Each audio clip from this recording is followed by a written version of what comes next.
मैं आपको एक खबर दे देता हूं कि नवाज शरीफ के लिए अच्छी खबर नहीं है। इमरान खान के हवाले से भी एक कमेंट देखिए उनका अभी मुबहम है, मैं कुछ कह नहीं सकता, मेरे पास कोई इतनी क्लियर खबर नहीं है, लेकिन नवाज शरीफ के लिए अच्छी खबर नहीं है। इंफॉर्मेशन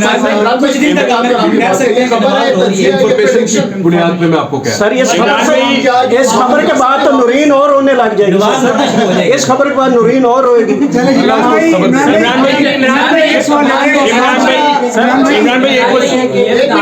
एक मुश्किल सूरत हाल से आप गुजर कर वापिस आ गए और अब आप ये कह रहे हैं कि मैं दोबारा से अपने रिदम के साथ अपने व्लॉग भी, अपना जो मौक़िफ़ था वो भी शुरू करूंगा।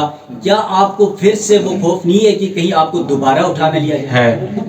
अच्छा इमरान भाई ये बता दीजिए, अब तक की आपने जो गुफ्तगू की है उसमें सबसे इंपॉर्टेंट बात आपने अभी की है, जो आप कह रहे हैं कि इंफॉर्मेशन की बेस पर आप ये बात कर रहे हैं कि नवाज शरीफ साहब के लिए अच्छी खबर नहीं है। दूसरी तरफ वो लोग बहुत कॉन्फिडेंट भी है, मीडिया में आकर कह रहे हैं कि भाई हम लोग अगली हुकूमत बना रहे हैं, तो मजीद वजाहत करना चाहेंगे? गल हो गई है, इस इंफॉर्मेशन की मजीद थोड़ी गल नहीं बनी भाई। मियां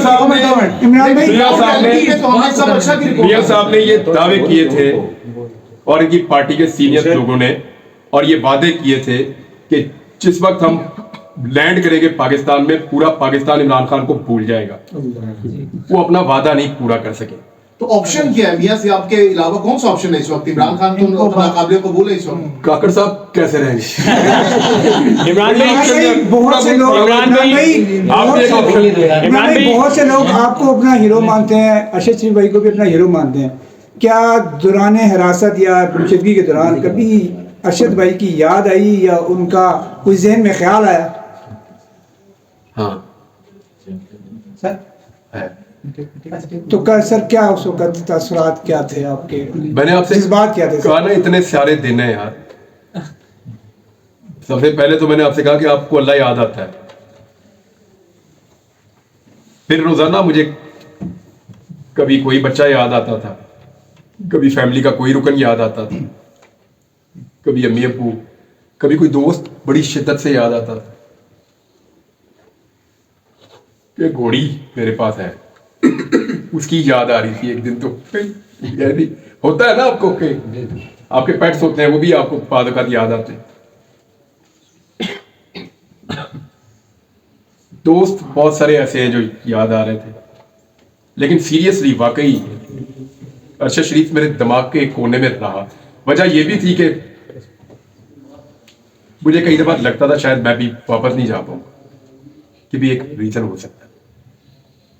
कोई भी चीज श्योर नहीं होती। इमरान भाई मीडिया वालों को पोस्ट किया है, जिस तरह डिजिटल मीडिया को पोस्ट किया आपने, इमरान अरशद शरीफ को शहीद किया गया, आपके साथ ये किया गया। अब हम लोग इस तरह की वीडियो बनाते हैं, हमें तो रोका जाता है कि भाई इतने बड़े एंकर थे, उनके साथ ये किया गया, तो आपको छोड़ेंगे? तो ये जारी रखना चाहिए थी। देखिए मैं एक चीज मानता हूं, ये डिसीजन आप सबको अपने अपने तौर पे करना है भाई। मैंने अभी क्या कहा कि मैं उन लोगों से गिला नहीं कर सकता जो बोल नहीं पाए मजबूरी से। क्यों करूं? हर एक अपनी जिंदगी, उसकी अपनी मजबूरी, उसकी अपने हालात हैं जिनके मुताबिक वो फैसला करता है।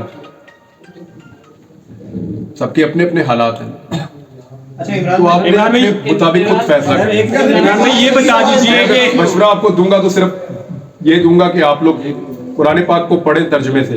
इमरान भाई ये बता दीजिए कि माजी में आप इस बात का एतराफ़ कर चुके हैं कि नवाज शरीफ, शहबाज शरीफ, मुस्लिम लीग नवाज पीपल्स पार्टी के मुखालिफ आपको मुख्तलिफ फाइल्स दिखाई जाती थी जिनकी बेस पे आप शोज किया करते थे। आपने अपनी तकारीर में इस बात का एतराफ़ किया है। अब आप वापस आ चुके हैं, एक लंबा अरसा आपने जो है वो लापता काटा। तो ये बताएं कि आप दोबारा जब आप सहाफ़त का आगाज़ करने जा रहे हैं, तो क्या मुक़्तदरा के साथ, एस्टैब्लिशमेंट के साथ आपके उसी तरह के मरासिम रहेंगे? अच्छा मैं आपको बता देता हूँ, देखो इसको जरा आज क्लियर कर ही देते हैं। बहुत अच्छा किया आपने ये सवाल कर दिया, बैठे इसको क्लियर कर देते हैं।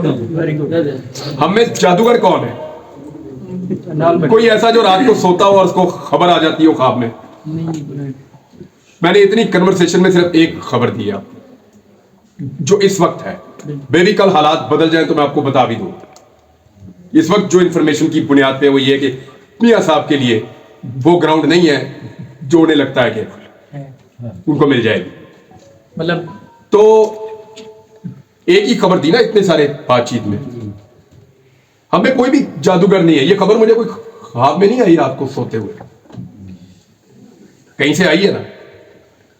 इसी तरह हमारे सोर्सेज होते हैं, कभी पुलिस में, कभी एजेंसियों में, कभी नैब में, कभी ब्यूरोक्रेसी में, जहां से हम सारे खबरें ले रहे होते हैं। ऐसे ही खबरें आती हैं और उनको हम वेरीफाई करके अपने आप को कायल करते हैं और चला देते हैं। आपको यह जुमला तो याद है कि मैंने फाइलें देखी, लेकिन उसके बाद एक जुमला था, उसको याद करो, निकाल के सुनो और इस वीलॉग में लगाना कि पहले मैंने अपने आप को कायल किया। कैसे किया? Fact check. मैंने इनको लेटर लिखे थे शरीफ फैमिली को कि इसका जवाब दो। इनके पास किसी सवाल का जवाब नहीं था। तो जब मैं कायल हो गया तो मैंने अपना काम किया। हां, मुझे आज भी कोई भी पाकिस्तान का कोई भी इदारा मुझे आज भी खबर देगा तो मैं लूंगा उससे। क्यों नहीं लूंगा? लूंगा खबर, लेकिन अपने तरीके से उसको वेरीफाई करके चलाऊंगा, जैसे मैं पहले करता था। आज भी लूंगा। देखें, ये नहीं हो सकता कि हमें ख्वाब में खबर आए और हम चला दें। ये he said she said journalism नहीं है। आपके सोर्सेज बनते हैं इदारों में, महकमों में, एजेंसियों में, डिपार्टमेंट्स में, सहाफियों में, पॉलिटिकल पार्टीज में, वहां से आप खबरें निकालते हैं। हादसाती तौर पे तो आपको कभी अचानक ही कोई खबर मिलती है। जैसे मैं एक दिन सड़क से जा रहा था तो गोली चल गई।